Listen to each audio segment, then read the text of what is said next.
here. இரு இரு இரு இரு நான் தான் சொல்றேன்னு சொன்னேன்ல பார்ட்னர் கேட்காதே முடிவு பண்ணுவியா நீ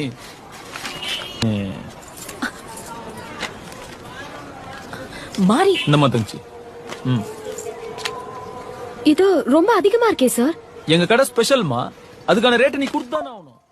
மிஸ்டர் மாரி இது ரொம்ப அநியாயமா இருக்கு. டேய் டேயா ஆமாண்டா மருதானிக்கா ஃபங்க்ஷன் வைக்கிற நீ இது உனக்கு அநியாயமா இருக்குதாடா? சரி நாங்க போயிட்டு யோசிச்சுட்டு ஃபோன் பண்றோம். ஆமா சார் நாங்க ஃபோன் பண்றோம். கர் பொண்டாட்டி சொல்லாத உட்காருவியா? கர் இந்த கடையில தான் நீ துணி எடுக்கிற இதான் ரேட். இப்போ 50% டெலிவரி அப்போ பாக்கி 50%. ஓகேவா? இங்க பாருங்க உங்க பார்ட்னர் ரவுடி மாதிரி பே பண்றாரு. யார பத்திரா ரவுடி மாறின? ரவுடி தான்டா. மிஸ்டேக் போட்டு நீ சார் நான் குடுக்குறேன் சார். குர்ரா பாத்தியா